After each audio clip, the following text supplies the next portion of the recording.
नमस्कार। भाव भ्रमर की कथा श्रृंखला में आपका स्वागत है। प्रस्तुत है श्रृंखला की अगली कथा, बाल हनुमान की गुरु दक्षिणा। बचपन में ऋषियों के आसनों को नोचने और हवन पूजन को फेंक देने वाले बालक हनुमान को कहाँ और कैसे शिक्षा दिलाई जाए, माता पिता के लिए यह स्वयं में एक बड़ा प्रश्न था। ऋषि अगस्त्य ने चिंता मिटा दी। ज्ञान के विपुल भंडार हैं सूर्यदेव, हनुमान तुम्हें उन्हीं से शिक्षा ग्रहण करनी होगी। इतना कहकर ऋषि पुनः ध्यान में चले गए। हनुमान ने उन्हें प्रणाम किया और यह सोचते हुए लौट पड़े, सौभाग्य की बात, सूर्यदेव मेरे गुरु बनेंगे। स्वयं सारी सृष्टि को प्रकाश से भर देने वाले भास्कर देव से श्रेष्ठ गुरु भला और कौन हो सकता है।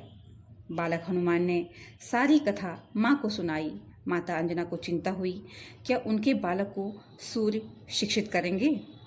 इधर हनुमान ने अपनी चिंता माँ के सामने रख दी। माँ, उनकी विकराल ऊष्मा का सामना करते हुए मैं उन तक पहुँचूंगा कैसे। माता अंजना हंस पड़ी। उन्होंने अपने बालक को याद दिलाया। हनुमान ने बचपन में उगते सूर्य को रसीला फल समझकर मुख में रख लिया था और तब सारी पृथ्वी पर त्राही त्राही मच गई थी। वास्तव में एक ऋषि के श्राप की वजह से बालक हनुमान अपनी शक्तियों को भूल जाते थे, किंतु जब उन्हें कोई उनकी शक्ति याद दिलाता तो बल स्वयं उनके सामने नतमस्तक हो जाता। हनुमान ने जब सूर्य को लीलने की लिगला दिखाई थी तो स्वयं सूर्य ने उन्हें वरदान दिया था कि योग्य होते ही मैं तुझे संपूर्ण शास्त्रों का ज्ञान दूंगा। याद दिलाने पर हनुमान को लगने लगा कि समूची धरा और आसमान उनके लिए खेल का मैदान है। माता पिता को प्रणाम कर वह सूर्यदेव से शिक्षा ग्रहण करने आकाश मार्ग से बढ़ चले। रास्ते में भगवान भास्कर के सारथी अरुण से भेंट हुई।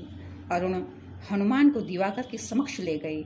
आश्रमों में उद्दंड समझे जाने वाले बालक ने सूर्य को अत्यंत श्रद्धा से प्रणाम किया। निश्चल भाव से सम्मुख आए अत्यंत बलिष्ठ बालक को देख सूर्यदेव प्रसन्न होकर बोले, मेरे पास किस लिए पुत्र। हनुमान ने कहा, आपका शिष्यत्व पाने की आकांक्षा से उपस्थित हुआ हूँ गुरुदेव।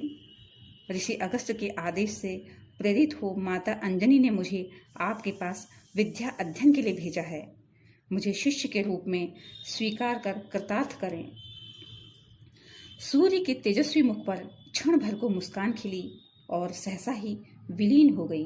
वे बोले, तुम्हारी ज्ञान पिपासा देखकर और इच्छा जानकर अत्यंत प्रसन्नता हुई, पर मेरी व्यवस्था है पुत्र। व्यवस्था? वह क्या भगवान? हनुमान बोले, नियंता ने मुझे नियमों में बांध रखा है पुत्र।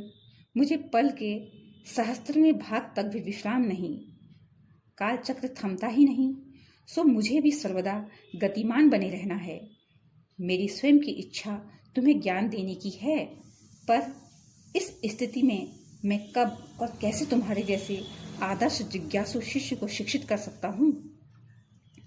अंजनी पुत्र और विनम्र हो गए। आपकी 9,70,000 योजन प्रतिक्षण की गति में मेरी शिष्यत्व या स्वयं मेरे कारण कोई बाधा नहीं आएगी। आप अपनी गति को बनाए रखें। हनुमान ने उत्तर दिया। हनुमान के उत्तर से सूर्य चकित हुए और बोले, तुम्हारी यदि मेरे साथ रथ पर सवार होकर पढ़ने की इच्छा है तो यह बता दूं, यहाँ इतना स्थान नहीं है। नहीं भगवान, स्थान होता तो भी मैं शिष्य होकर आपके बराबर नहीं बैठ सकता। मैं सदैव किसी शिष्य की भांति आपके श्रीमुख को देखता, आपकी वाणी को सुनता, आपके सम्मुख रथ के आगे आगे आपकी गति में विघ्न बने बिना समान वेग से पीछे की तरफ इसी भांति उड़ता रहूंगा। सूर्यदेव ने देखा उनके रथ के वेग के बराबर ही बालक हनुमान इतनी देर से उसी तरह पीछे की तरफ उड़ता, उनसे अनुनय विनय करता बात कर रहा था। सूर्य का ज्ञान चक्षु खुला। भला भगवान रुद्र के इस अवतार को कौन सी विशिष्ट शिक्षा मुझसे प्राप्त करनी है। यह तो स्वयं रुद्र की लीला है कि वह मुझे यश देने के लिए मुझसे शिक्षा ग्रहण करने की यह बाल लीला खेल रहे हैं। सूर्यदेव यह सोचकर मुस्कुराए और उन्होंने हनुमान की ओर देख अभय मुद्रा में हाथ उठाया। बालक हनुमान ने सिर झुकाकर प्रणाम किया। बालक हनुमान को गुरु मिल चुके थे। तेजस्वी भगवान भास्कर की ज्ञानवाणी प्रवाह के साथ बालक हनुमान के सामने मुखर होने लगी। हनुमान ने अपनी मेधा में समुचित ज्ञान को समेटना प्रारंभ कर दिया। वेद, वेदांग, विज्ञान सभी कुछ सूर्य की वाणी से निकलता गया और बालक हनुमान शंकाएं मिटाने के साथ यह ज्ञान स्वयं में सहेजते रहे। अद्भुत अलौकिक दृश्य था। देवता भी आकाश में चल रहे इस अलौकिक गुरु शिष्य संवाद के दृश्य का आनंद ले रहे थे। सप्ताह के समाप्त होते होते यह अलौकिक शिक्षण सत्र समाप्त होने को आया।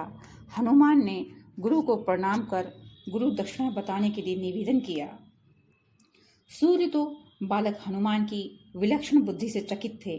बोले, पुत्र, गुरु दक्षिणा के रूप में मैं तुम्हें पृथ्वी पर किष्किंधा नगरी में मेरे ही अंश से उत्पन्न हुए वानर राज सुग्रीव की सदैव सहायता और रक्षा करनी होगी। अब जाओ और कर्तव्य निभाओ। मेरा आशीर्वाद है कि मुझसे प्राप्त ज्ञान तुम्हें हमेशा याद रहेगा।